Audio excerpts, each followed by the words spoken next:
Right, this is Molly Egan, Unit 17, Psychology for Sports Performance, Task 4, the effects of group dynamics on sports performance. She's got to identify, explain and analyse 4 different factors.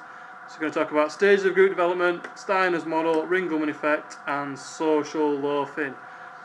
Okay Molly, you are the manager of England Rugby League team, just been knocked out of the World Cup. Was it something to do with stages of group development? What is that? The 4 stages of the group development: the forming, storming, norming, and performing.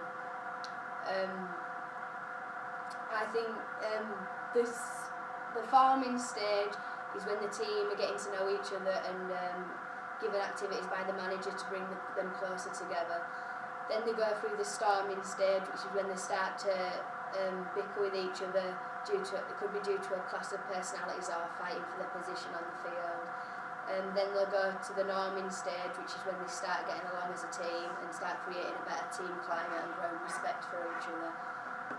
Then they'll finally be at the performing stage, where they'll be able to perform successfully and get along as a team. The England team, I felt that they're at the storming stage because there's a lot of conflict between a few of the players due to rivalries of the club teams. For example, Ryan Hall from Leeds Rhinos and Josh Charnley from Wigan Warriors. They used to be rivals in Super League and they're finding it hard to play together as a team. Alright, so how as a coach could you combat this and make them get into the norm and the performing stage? Just keep giving them activities to do together to bring them closer together and remind them that they're not playing for the club teams at that moment, they're playing together. Alright, good. There's also been talk on Sky Sports News that because they lost it was something to do with Steiner's model. Can you explain that? The Steiner's model is for understanding as why the team's performance can change. The actual productivity equals the potential productivity, and that loss is due to faulty processes. The faulty processes fall into 2 categories: coordination faults and motivation faults. I feel the team as a whole lost the game against Australia in the World Cup due to coordination faults. It was their first competitive game as a team and they had a lack of connection due to not being used to playing with each other, but mostly they're used to playing against each other. Alright, what other faulty processes could there be then? So you talked about like coordination faults, they weren't used to playing with each other. What other faulty processes could there be?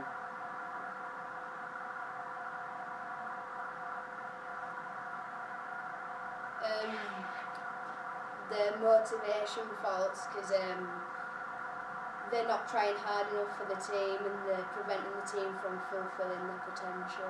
Yeah. Remember the example from Bradford versus Arsenal. So what faults did we talk about with Arsenal? Well, Arsenal had obviously didn't have any pressure on them because they should have won anyway.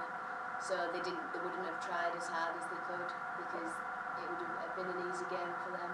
Alright, yeah, so they might not have been concentrating. So what about England Rugby League team? What other things could stop them performing well? It could have been due to the weather, or So the weather. The what pressure else? of the game. Pressure, yeah, that's a good one. Yeah. What else? Well, Australia are obviously the better team, so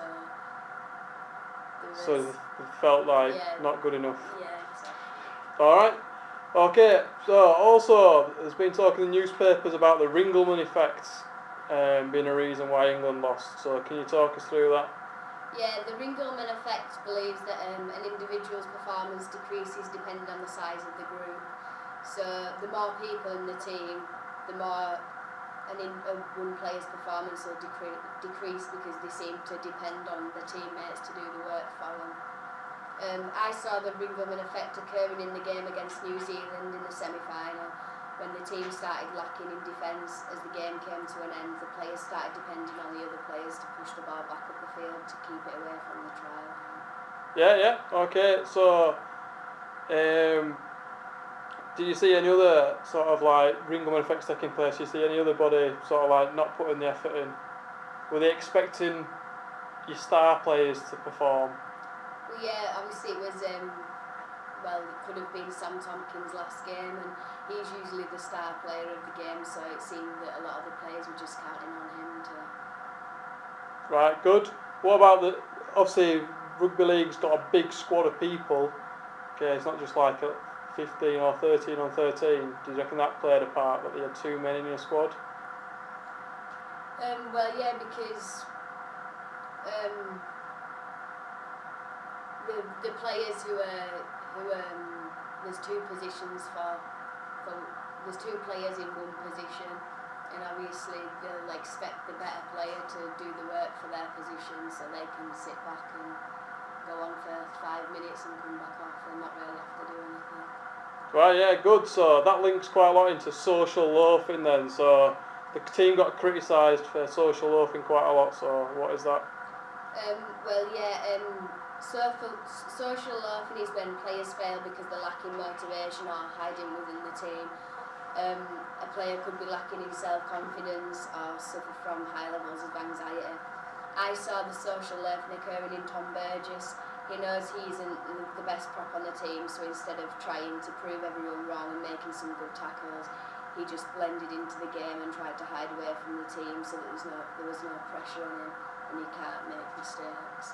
Alright, so how as a coach would you help him not to social loaf then? What would you do? Put him on for a longer time so he's got more pressure on him. Alright, yeah, so put more on him. Yeah, what else could you do? Make him practice with the other props, so maybe see what they can teach him. Right, good.